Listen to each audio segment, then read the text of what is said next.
ഈശോമിശിഹായ്ക്ക് സ്തുതിയായിരിക്കട്ടെ. നിത്യവിസ്മയങ്ങളിലേക്ക് സ്വാഗതം. വിശുദ്ധ സീത, ഇറ്റലിക്കാരിയായ ഒരു പുണ്യവതി, 1218 ജനിച്ച് 1278 നിത്യതയിലേക്ക് യാത്രയായ ഒരു വിശുദ്ധ. 13-ാം നൂറ്റാണ്ടിൽ ജീവിച്ചിരുന്ന ഈ പുണ്യവതിയുടെ ജീവിതത്തിൻ്റെ മഹത്തായ ചില നാൾവഴികളിലൂടെ നമുക്ക് യാത്രയാവാം. ഇറ്റലിയിലെ മൊന്തെ സംക്രാന്തി എന്ന ലൂക്കായ്ക്ക് സമീപമുള്ള ഗ്രാമത്തിലാണ് ഈ വിശുദ്ധ ജനിക്കുന്നത്. ഇന്ന് വിശുദ്ധ ഫ്രെഡിയാനോയുടെ ദൈവാലയത്തിൽ അഴുകാത്ത ഒരു അടുക്കള ജോലിക്കാരിയുടെ തിരുശേഷിപ്പ്, തിരുശരീരം തന്നെ ഇരിപ്പുണ്ട്. നൂറ്റാണ്ടുകളായിട്ടും അഴുകാത്ത ഒരു അടുക്കള ജോലിക്കാരി പുണ്യവതിയായിട്ട് ലോകത്തിന് മുമ്പിൽ മഹാമാതൃകയായിട്ട് പ്രശോഭിക്കുന്നു. മൊന്തെ സംക്രാന്തി ഗ്രാമത്തിൽ, ലൂക്കായുടെ തന്നെ ഭാഗമായ ഗ്രാമത്തിൽ ഒരു പാവപ്പെട്ട കുടുംബത്തിലാണ് സീത ജനിക്കുന്നത്. മാതാപിതാക്കൾ തികച്ചും ദരിദ്രരായിരുന്നു. അതുകൊണ്ട് തന്നെ 12-ാമത്തെ വയസ്സിൽ അവൾക്ക് വീട്ടുജോലിക്ക് വേണ്ടി കഷ്ടപ്പെടേണ്ടി വന്നു. അടുക്കള ജോലിക്കാരിയായിട്ട് വിശുദ്ധ ഫ്രെഡിയാനോയുടെ ദൈവാലയത്തിന് സമീപമുള്ള ലൂക്കായിൽ തന്നെ ഏതാണ്ട് മൊന്തെ സംക്രാന്തിയിൽ നിന്ന് 8 മൈലോളം ദൂരമുള്ള ഒരു സ്ഥലത്ത് ഫത്തിനല്ലി എന്ന ഒരു ഗൃഹനാഥൻ്റെ ഭവനത്തിൽ, ധനികനായൊരു മനുഷ്യൻ്റെ ഭവനത്തിൽ അടുക്കള ജോലിക്കാരിയായിട്ട് ഈ 12 വയസ്സുള്ള പെൺകുട്ടി നിയമിതയാവുകയാണ്. വലിയ ദൈവവിശ്വാസമുള്ള, തീക്ഷ്ണതയുള്ള, ഭക്തിയുള്ള ഒരു കൊച്ചു പെൺകുട്ടി. അവളുടെ ജീവിതത്തിൽ ദൈവഹിതമാണ് ഒരു കാര്യമെന്നറിഞ്ഞാൽ എന്തു ത്യാഗം സഹിച്ചും അവളത് നിർവഹിച്ചിരിക്കും. വളരെ പ്രസന്നതയുള്ള, ശാന്തതയുള്ള ഒരു പെൺകുട്ടി. ആ കുടുംബത്തിൽ ജോലിക്കാരി ആയിട്ട് നിയമിതയായത് വീട്ടുകാർക്ക് സന്തോഷമായി. പക്ഷേ ഇവളുടെ പ്രാർത്ഥനയും ഇവളുടെ തീക്ഷ്ണതയും ഒക്കെ കുറച്ചങ്ങോട്ട് കഴിഞ്ഞപ്പോഴേക്കും വീട്ടുകാർക്ക് അത്രയും ഇഷ്ടപ്പെടാതെ പോകുന്നു. മറ്റ് സഹജോലിക്കാർക്ക് പോലും ഇവളുടെ ശൈലികളോട്, പ്രാർത്ഥനാ രീതികളോട് ഒക്കെ ഒരു വെറുപ്പും പുച്ഛവും ഒക്കെ തോന്നുന്നു. ഇത്ര കണ്ടെന്താ പ്രാർത്ഥിക്കാനിരിക്കുക എന്ന മട്ടിലൊക്കെ അവളെ പുച്ഛിച്ച് സംസാരിക്കാനൊക്കെ തുടങ്ങുന്നു. അങ്ങനെ സഹപ്രവർത്തകരുടെ, സഹജോലിക്കാരുടെ വെറുപ്പും വിദ്വേഷവും ഒക്കെ ഇവൾക്ക് സഹിക്കേണ്ടി വരുന്നെങ്കിലും അല്പം പോലും പരിഭവമില്ലാതെ സന്തോഷത്തോടു കൂടി തൻ്റെ ജോലികൾ അവൾ നിർവഹിക്കുകയാണ്. ലൂക്ക എന്ന ഈ സ്ഥലത്തെക്കുറിച്ച് കൂടി, അതായത് 48 വർഷങ്ങൾ അവളുടെ ജീവിതകാലം മുഴുവനും ജനിച്ച് ജീവിച്ച ഈ പ്രത്യേക സ്ഥലത്തെക്കുറിച്ച് കൂടി ഇത്തിരി ചരിത്രപരമായ ഒരു അന്വേഷണം നല്ലതാകും. ലൂക്ക വളരെ പ്രധാനപ്പെട്ട ഒരു സ്ഥലമാണ്. BC 180 റോമൻ കോളനിയായിരുന്ന ഒരു പ്രദേശം. BC 56 ജൂലിയസ് സീസർ, പോംബെ, ക്രാസൂസ് തുടങ്ങിയ വലിയ ഭരണാധികാരികൾ ഒരുമിച്ച് ചേർന്ന് രാഷ്ട്രീയമായ ചില ഉടമ്പടികളിലൊക്കെ ഒപ്പുവെച്ചതിൻ്റെ പ്രത്യേക ചരിത്ര കുറിപ്പുകൾ ശേഷിക്കുന്ന ഒരു സ്ഥലം. AD 6 ഫ്രെഡിയാനോ എന്ന ഒരു ഐറിഷ് സന്യാസി ലൂക്കായുടെ ബിഷപ്പായിട്ട് നിയമിതനായി. ഈ 6-ാം നൂറ്റാണ്ടിലൊക്കെ ലൂക്ക എന്നത് ഒരു വലിയ നഗരവും തുറമുഖ പട്ടണവും ഒക്കെയാണ്. വലിയ ബിസിനസ് മേഖലകളൊക്കെ ആയിട്ട് മാറിയ ഒരു സ്ഥലം. AD 8-10 നൂറ്റാണ്ടുകളിലൊക്കെ ഇത് ഒരു യഹൂദ സ്വാധീനമുള്ള, യഹൂദരുടെ തന്നെ ഒരു കോളനിയായിട്ട്, വ്യാപാര മേഖലയായിട്ടൊക്കെ വളർന്ന ഒരു സ്ഥലമാണ്. ലൂക്കായുടെ അവസ്ഥ പിന്നീടും 10-11 നൂറ്റാണ്ടുകളിലേക്കൊക്കെ വരുമ്പോഴേക്കും ഫ്യൂഡൽ വ്യവസ്ഥിതിയുടെ ഒരു ഭരണ സ്ഥിരാകേന്ദ്രമായിട്ട് തന്നെ മാറുന്നുണ്ട്. പിന്നീട് അങ്ങോട്ട് മുമ്പോട്ടുള്ള വഴികളിലൊക്കെ ലൂക്ക വളരെ ചരിത്രപരമായിട്ട് പ്രാധാന്യമുള്ളൊരു സ്ഥലമാണ്. വ്യാപാര മേഖല എന്ന നിലയിലും ഭരണസ്ഥിരാകേന്ദ്രം എന്ന നിലയിലുമൊക്കെ പ്രധാനപ്പെട്ട ഒരു സ്ഥലമായിട്ട് അത് മാറുന്നുണ്ട്. 1160 ചാർട്ടറിൽ സ്വതന്ത്ര ഫെഡറൽ റിപ്പബ്ലിക്കായിട്ട് ലൂക്ക മാറുന്നു. പിന്നീട് അങ്ങോട്ടുള്ള 500 വർഷങ്ങൾ ഒരു സ്വതന്ത്ര റിപ്പബ്ലിക്കായിട്ട് ആണ് അതിൻ്റെ ഭരണമൊക്കെ നടക്കുന്നത്. ഏതാണ്ട് ഈ കാലഘട്ടത്തിലാണ് സീത ജീവിച്ചിരുന്നതും തൻ്റെ ശുശ്രൂഷകൾ നിർവഹിച്ചതുമൊക്കെ. 1805 നെപ്പോളിയൻ ലൂക്ക കീഴടക്കി അതിൻ്റെ ഭരണം ഏറ്റെടുക്കുന്നു. 1847 അത് ഇറ്റലിയുടെ ഭാഗമായിട്ട് മാറുകയും ചെയ്തു, അതായത് 19-ാം നൂറ്റാണ്ടിൽ. ലൂക്കായുടെ ഈ ചരിത്രപരമായ പശ്ചാത്തലം മനസ്സിൽ വെച്ചുകൊണ്ട് തന്നെ ഒരു മധ്യയുഗത്തിലൊക്കെ ജീവിച്ചിരുന്ന ഈ വിശുദ്ധയുടെ, അതായത് 13-ാം നൂറ്റാണ്ടിൽ ജീവിച്ചിരുന്ന ഈ പുണ്യവതിയുടെ ജീവിതത്തിൻ്റെ തുടർച്ചയിലേക്ക് നമുക്ക് പ്രവേശിക്കാം. അടുക്കള ജോലിക്കാരിയായിട്ട് ഫെത്തുനെല്ലിയുടെ ഗൃഹത്തിൽ ജീവിച്ച ഈ വ്യക്തി ഒത്തിരിയേറെ സുഹൃതം നിറഞ്ഞ, ആരോടും പരിഭവങ്ങളും പരാതിയും ഇല്ലാത്തൊരു ജീവിതം നയിച്ചെങ്കിലും പലരുടെയും അസൂയയ്ക്കും വെറുപ്പിനും കാരണമായി. അവൾ തനിക്ക് കിട്ടിയിരുന്ന ആഹാരം പോലും മറ്റുള്ളവർക്ക് കൊടുക്കുന്നതിന്, പാവങ്ങൾക്ക്, പുറത്തുള്ളവർക്കൊക്കെ കൊടുക്കുന്നതിന് വലിയ താല്പര്യം കാണിച്ചിരുന്നു. രാത്രികളിലൊക്കെ ജാഗരണ പ്രാർത്ഥന നടത്തിയിരുന്ന ഒരു അടുക്കളക്കാരി, പ്രസന്ന മുഖത്തോടുകൂടി പകല് അന്തിയോളം ജോലി ചെയ്തിരുന്ന ഒരു പെൺകുട്ടി. അവൾ തനിക്ക് കിട്ടിയിരുന്ന ചില ഇടവേളകളിൽ പുറത്തു പോയി പാവങ്ങൾക്ക് തൻ്റെ പോലും ആഹാരത്തിൻ്റെ ഒരു ഭാഗം പങ്കുവയ്ക്കാനായിട്ട് തയ്യാറായി. ഒരിക്കൽ അങ്ങനെ പോകുന്ന ഒരു വേളയിൽ സഹ ജോലിക്കാർ ഇവളെ യജമാനൻ്റെ ശകാരത്തിന് ഇടയാക്കണമെന്ന് വിചാരിച്ചുകൊണ്ട് ഈ വിവരം റിപ്പോർട്ട് ചെയ്യുന്നുണ്ട്. വീട്ടുടമസ്ഥൻ ഈ വിവരം അറിഞ്ഞുകൊണ്ട് ജോലി ചെയ്യാനായിട്ട്, ഭക്ഷണം പാകം ചെയ്യാനായിട്ട്, റൊട്ടി ബേക്ക് ചെയ്യാനായിട്ട് അവിടെ ആയിരിക്കേണ്ട സമയത്ത് പുറത്തു പോയിട്ടുണ്ടോ എന്ന് നോക്കുന്ന വേളയിൽ ആരോ ഒരു വ്യക്തി, ദൈവദൂതന് സമാനമായൊരു വ്യക്തി അവിടെ ഇതെല്ലാം ഏറ്റവും ഭംഗിയായിട്ട് കുക്ക് ചെയ്യുന്നു, എല്ലാം പാകം ചെയ്തു രുചികരമായിട്ടെല്ലാം പാകപ്പെടുത്തുന്ന ഒരു കാഴ്ച കണ്ടത്രേ. അങ്ങനെ ഈ സീതയുടെ ആത്മീയതയുടെ ചില തലങ്ങൾ സാവധാനം പുറത്തു വന്നു തുടങ്ങി. അവിടിലെ പുണ്യവതിയെ കൂടെയുള്ളവരും വീട്ടുടമസ്ഥനും ആ വീട്ടുകാരൊക്കെ സാവധാനം തിരിച്ചറിയുന്നുണ്ട്. പിന്നീട് അങ്ങോട്ട് അവൾക്ക് ഒത്തിരിയേറെ അവസരങ്ങൾ കൊടുക്കുകയും അവളെ സ്നേഹിക്കുകയും ഉന്നതമായ വീട്ടിലെ ഏറ്റവും പ്രധാനപ്പെട്ട ചില ദൗത്യങ്ങൾ അല്ലെങ്കിൽ ഗൃഹ ജോലിയുമായിട്ട് ബന്ധപ്പെട്ട ഒരു നേതൃത്വം കൊടുക്കുകയൊക്കെ ചെയ്യുന്നു. കുറേ കൂടി കഴിയുമ്പോഴേക്കും പിന്നെ സീതയെ അവർ ആ കുടുംബാംഗത്തെ പോലെ തന്നെ സ്വീകരിച്ചുകൊണ്ട് അവളെ മറ്റു ജോലികളിൽ നിന്നൊക്കെ മാറ്റി നിർത്തി പ്രാർത്ഥനയ്ക്കൊക്കെ ആയിട്ട് അവൾക്ക് അവസരം കൊടുക്കുന്നു. അങ്ങനെ പ്രാർത്ഥനയുടെ ഒരു വ്യക്തിയായിട്ട്, വലിയ ആത്മീയതയിലേക്ക് വളർന്ന, ഒരു മിസ്റ്റിക്കൽ എക്സ്പീരിയൻസിലേക്ക് പോലും വളർന്ന ഒരു അടുക്കള ജീവനക്കാരിയായിട്ട് ആ വ്യക്തി മാറുന്നുണ്ട്. പുണ്യവതിയുടെ ജീവിതത്തിൻ്റെ തുടർന്നുള്ള നാളുകൾ ആഴമായ ദൈവാനുഭവത്തിൻ്റെ നാളുകളാണ്. തമ്പുരാനെ വ്യക്തിപരമായിട്ട് കണ്ടുമുട്ടി അറിഞ്ഞ് അനുഭവിച്ച് മറ്റുള്ളവർക്ക് പങ്കുവയ്ക്കുന്ന അത്ഭുതകരമായ ഒരു ജീവിതത്തിൻ്റെ അടയാളമായിട്ട്, സാക്ഷ്യമായിട്ട്, ആ വീട്ടിലും നാട്ടിലുള്ളവർക്ക് പോലും ഒരു അനുഗ്രഹമായിട്ട് ഈ വിശുദ്ധ മാറിക്കഴിഞ്ഞു. പിന്നെ വിശുദ്ധ 60 വർഷക്കാലം അങ്ങനെ ജീവിച്ച് 48 വർഷവും അടുക്കളയിൽ അല്ലെങ്കിൽ ഒരു ഭവനത്തിൽ, മറ്റൊരു ഭവനത്തിൽ ശുശ്രൂഷകയായിട്ട് ജോലി ചെയ്ത് 1278 ഏപ്രിൽ 27-ാം തീയതി നിത്യതയിലേക്ക് യാത്രയായി. അവളുടെ ശരീരം അടക്കം ചെയ്തതിന് ശേഷം പിന്നീടത് ആ പേടകം തുറക്കുമ്പോൾ വളരെ ശോഭയോടുകൂടി അഴുകാത്ത ശരീരമായിട്ടത് കാണപ്പെട്ടു.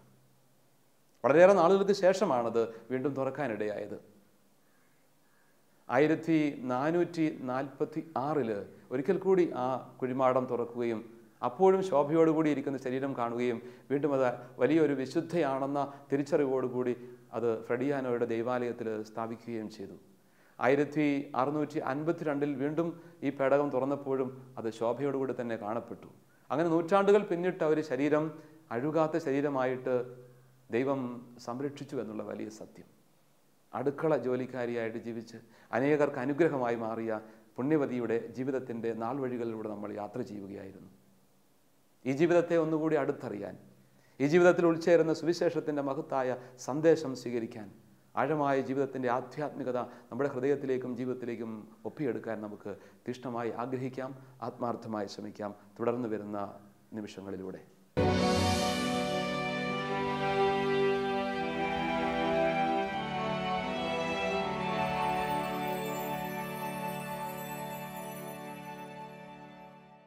സുവിശേഷ മൂല്യങ്ങൾ അടുക്കി വെച്ചിരുന്ന ഒരു പുണ്യജീവിതമായിരുന്നു വിശുദ്ധ സീതയുടേത്.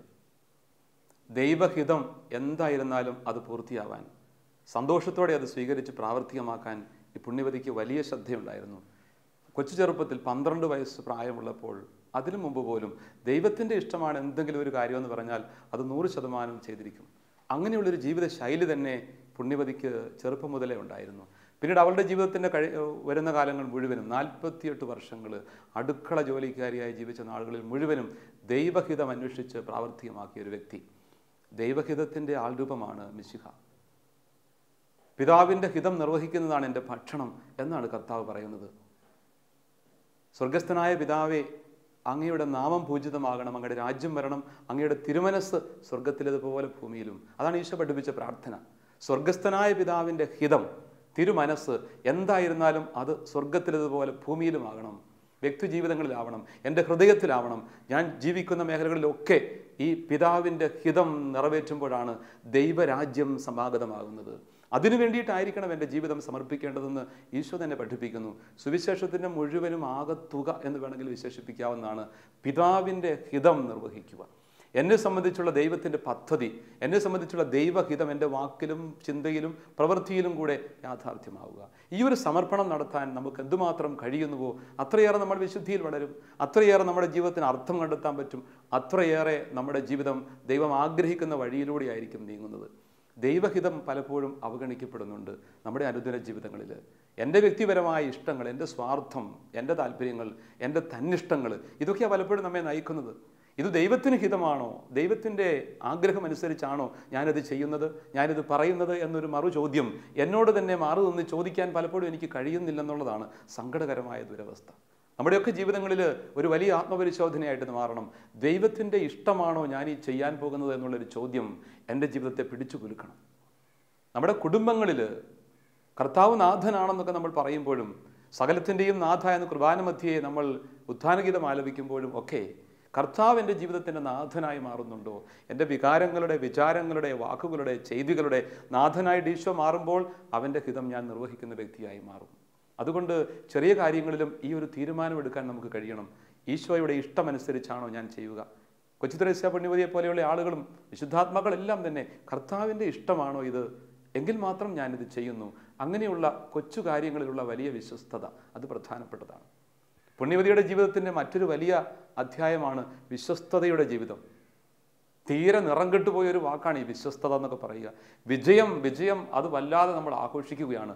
നിറം പിടിച്ച് നിൽക്കുന്ന ഈ വിജയത്തിൻ്റെ ആഘോഷ പുലിമയിൽ കെട്ടുപോയ ഒരു സത്യമാണ് വിശ്വസ്തത. സുവിശേഷങ്ങളുടെ മാത്രമല്ല, തിരുവചനത്തിൻ്റെ മുഴുവനും സംഗ്രഹമായിട്ട് എടുക്കാൻ പറ്റും. വിശ്വസ്തനാണോ അവിശ്വസ്തനാണോ ഇക്കാര്യം. വിശ്വസ്തതയുടെയും അവിശ്വസ്തതയുടെയും പുറങ്ങളാണ് വേദഗ്രന്ഥം മുഴുവൻ. ദൈവമെന്നും വിശ്വസ്തനായിരുന്നു, ദൈവജനം പലപ്പോഴും അവിശ്വസ്തമായിരുന്നു. അവിശ്വസ്തരായിരുന്ന ദൈവജനം വിശ്വസ്തതയിലേക്ക് തിരിച്ചു നടക്കുമ്പോൾ ദൈവത്തിന് അനുഗ്രഹം ലഭിക്കുന്നു. അതുകൊണ്ട് വിശ്വസ്തത എന്ന് പറയുന്ന അടിസ്ഥാനപരമായ സുഹൃതം ജീവിതത്തിൻ്റെ ശൈലിയായി മാറുന്നു. എന്നെ ദൈവം ഏൽപ്പിക്കുന്ന ദൗത്യങ്ങൾ ഏറ്റവും വിശ്വസ്തതയോടെ നിർവഹിക്കാൻ പറ്റുക, അതാണ് പ്രധാനപ്പെട്ടത്. ദൈവത്തിൻ്റെ ഹിതവുമായിട്ട് അതിനെ ചേർത്ത് വായിക്കാൻ പറ്റും. പലപ്പോഴും നമ്മൾ വിശ്വസ്തരല്ല പലതിലും. ഈശോ പറയുന്ന വ്യക്തമായ ഒരു ചിന്തയുണ്ടല്ലോ, കാര്യസ്ഥൻ. ആരാണ് കൃത്യസമയത്ത് ഭൃത്യർക്ക് ഭക്ഷണം കൊടുക്കാൻ നിയോഗിച്ച വിശ്വസ്തനായ കാര്യസ്ഥൻ? അവൻ അനുഗ്രഹീതനാകുന്നു. യജമാനൻ വരുന്ന സമയത്ത് വിശ്വസ്തയോടെ തൻ്റെ ശുശ്രൂഷ നിർവഹിക്കുന്നവൻ അനുഗ്രഹീതനാകുന്നു. അപ്പോൾ വിശ്വസ്തത എല്ലാ മേഖലകളിലും ആവശ്യമാണ്.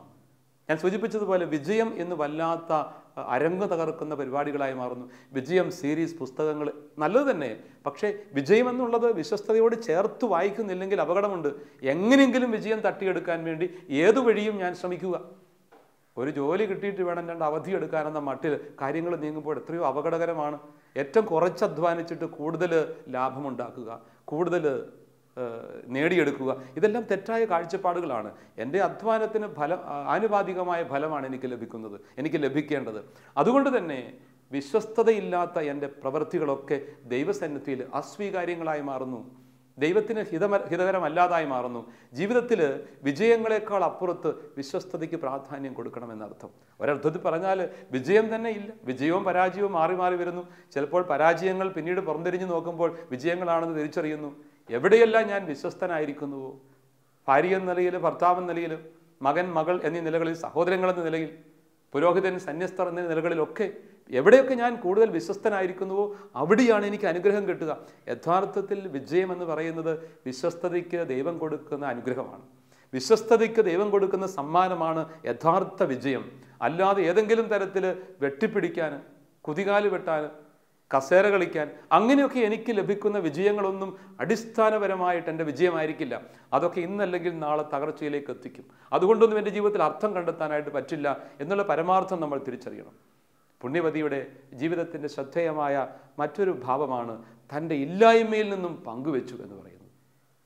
അവൾക്ക് തീരെ ഇല്ലായിരുന്നു, അവൾ ദരിദ്രയായിരുന്നു. തനിക്ക് ലഭിച്ചിരുന്ന ഭക്ഷണ പദാർത്ഥങ്ങൾ പോലും തൻ്റെ ഇല്ലായ്മയിൽ നിന്നും ഉപവാസം എടുത്തുകൊണ്ട് മറ്റുള്ളവർക്ക് വേണ്ടി കൊടുക്കാൻ പറ്റുന്ന ഒരു ശൈലി. ഉള്ളതിൽ നിന്ന് കൊടുക്കുക എന്നുള്ളതല്ല, ഇല്ലാത്തതിൽ നിന്നും ഉണ്ടാക്കി കൊടുക്കുക എന്നുള്ളതിനാണ് അർത്ഥമുള്ളത്. ഇഷ്ടം പോലെ എല്ലാം ഉണ്ടെങ്കിൽ പിന്നെ കൊടുക്കാൻ പലപ്പോഴും സാധിച്ചെന്നിരിക്കും. പക്ഷേ വിപരീത അനുഭവം എന്ന് പറയാം, കൂടുതലുള്ളപ്പോഴാണ് കൊടുക്കാൻ പലപ്പോഴും മടിക്കുന്നതും. എന്തുമായിക്കൊള്ളട്ടെ, ഈ കൊടുക്കൽ ഇല്ലായ്മയിൽ നിന്നാകുമ്പോഴാണ് അത് സുഹൃതമായി മാറുന്നത്. ഈശോ പറയുന്നൊരു കാര്യമുണ്ടല്ലോ, വിധവയുടെ കാണിക്ക. അവൻ കണ്ടു നേർച്ചപ്പെട്ടിയിൽ നേർച്ചയിടുന്നത്. ധനികന്മാരൊക്കെ വന്ന് വലിയ തുകകൾ ഇട്ടു പോയാലും അതൊന്നും കർത്താവിനെ സ്പർശിക്കുന്നില്ല. പക്ഷേ വിധവ വന്ന് തനിക്കുണ്ടായിരുന്ന ചെമ്പുതൊട്ടുകൾ ഇട്ട് കടന്നു പോകുമ്പോൾ ആ 2 ചെമ്പുതൊട്ടുകൾക്ക് അവൻ വലിയ വിലയിടുന്നുണ്ട്. ഈ ധനികന്മാരെക്കാൾ കൂടുതൽ നിക്ഷേപിച്ചത് ഇവളാണ് എന്ന് അവിടുന്ന് പറഞ്ഞു വെക്കും. കാരണം ഇവൾ തൻ്റെ ഉപജീവനത്തിനുള്ള വക മുഴുവനും ഇവിടെ നിക്ഷേപിച്ചിരിക്കുന്നു. അപ്പം ദൈവത്തിന് മുഴുവനും കൊടുക്കുക, ദൈവത്തിന് ഇല്ലായ്മയിൽ നിന്നുകൂടി കൊടുക്കുമ്പം ദൈവം കരകവിയുന്ന കാരുണ്യത്താൽ നമ്മെ അനുഗ്രഹിക്കും. ഇതാണ് സത്യം. ഒരു വനാന്തരത്തിൽ ജീവിച്ചിരുന്ന സന്യാസിയുടെ കഥയെ ഓർക്കുന്നു. സന്യാസി ഏകനായ ഒരു കൊച്ചു കുടിലിൽ താമസിക്കുകയാണ്. അയാൾക്കൊരു ചെറിയ കട്ടിൽ മാത്രമേ അവിടെ ഉള്ളൂ. കഷ്ടിച്ച് ഒരാൾക്ക് കിടക്കാൻ കഷ്ടിച്ചിടമുള്ള ഒരു കട്ടിൽ, ഒരു കൊച്ചു കുടില്. അങ്ങനെ ഒരു പെരുമഴയത്ത് ഒരു രാവിൽ ഒരാൾ അവിടെ ആ കുടിലിൻ്റെ വാതുക്കൽ വന്ന് മുട്ടുന്നുണ്ട്. അപ്പോൾ സന്യാസി കതക് തുറക്കുമ്പോൾ അയാൾ പറയും, എനിക്ക് രാത്രിയിൽ പെരുമഴയ്ക്ക് വഴിയൊന്നും അറിയാൻ പറ്റുന്നില്ല, ഒന്ന് അന്തി ഉറങ്ങിയിട്ട് പോകണമെന്ന് ആഗ്രഹമുണ്ട്, ഇത്തിരി ഇടം തരുമോ?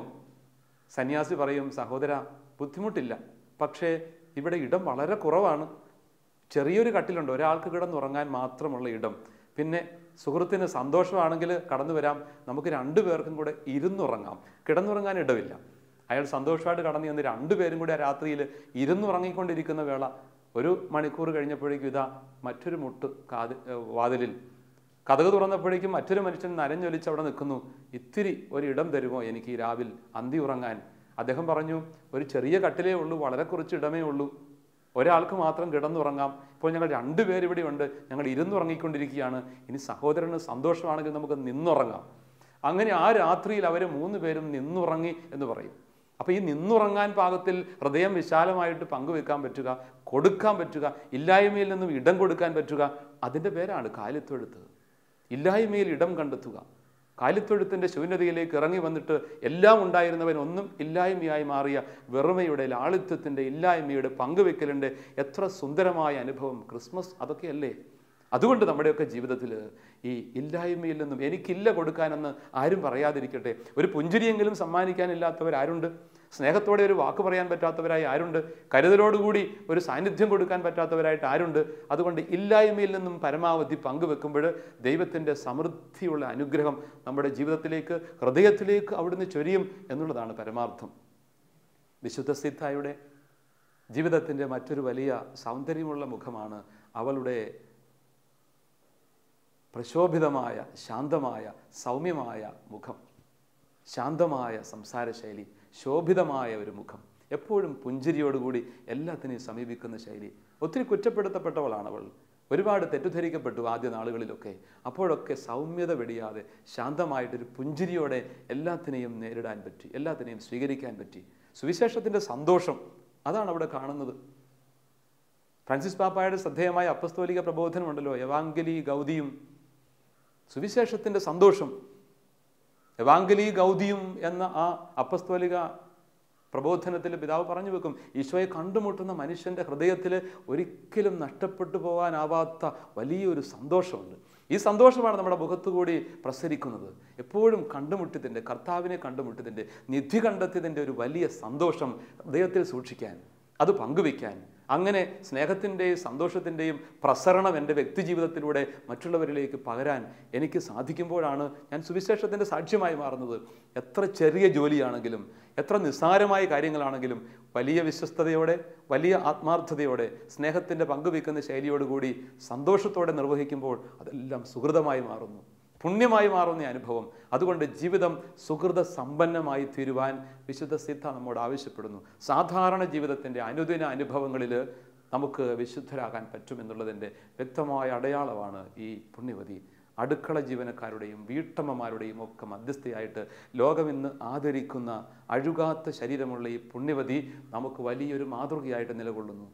തമ്പുരാൻ നമുക്ക് തന്നിരിക്കുന്ന ജീവിത സാഹചര്യങ്ങളിൽ നിറഞ്ഞു നിൽക്കാൻ, ശോഭിക്കുവാൻ, വിശ്വസ്തയോടെ എല്ലാം ചെയ്യാൻ, ആത്മാർത്ഥതയോടുകൂടി ഇല്ലായ്മയിൽ നിന്ന് പങ്കുവെക്കാൻ ദൈവം ആഗ്രഹിക്കുന്ന വിധം എല്ലാ കാര്യങ്ങളും ദൈവഹിതം അന്വേഷിച്ചുകൊണ്ട് പൂർത്തിയാക്കാനുള്ള വലിയൊരു തീരുമാനത്തിലേക്ക് എത്തിക്കഴിഞ്ഞാൽ ഈ വിശുദ്ധയിലൂടെ ദൈവം നൽകുന്ന സന്ദേശം പൂർണ്ണമാകും. അതിന് നമുക്കിടയാവട്ടെ എന്ന് ആത്മാർത്ഥമായിട്ട് പ്രാർത്ഥിക്കുന്നു, ആശംസിക്കുന്നു.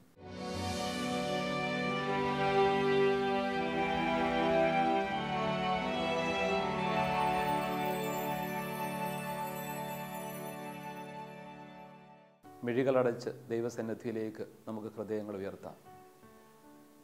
പിതാവും പുത്രനും പരിശുദ്ധാത്മാവുമായ ത്രിയേക ദൈവമേ, തിരുസന്നിധിയിൽ ഞങ്ങളെ സമർപ്പിക്കുന്നു. പുണ്യവതിയായ സിദ്ധായുടെ ജീവിതത്തിൻ്റെ വിശുദ്ധി, വിശ്വസ്തത, ശാന്തവും വിനയവുമായ ശുശ്രൂഷകൾ, ഇതെല്ലാം ഞങ്ങളുടെ ജീവിതത്തിലേക്ക് അവിടുന്ന് പകർത്തിയാലും.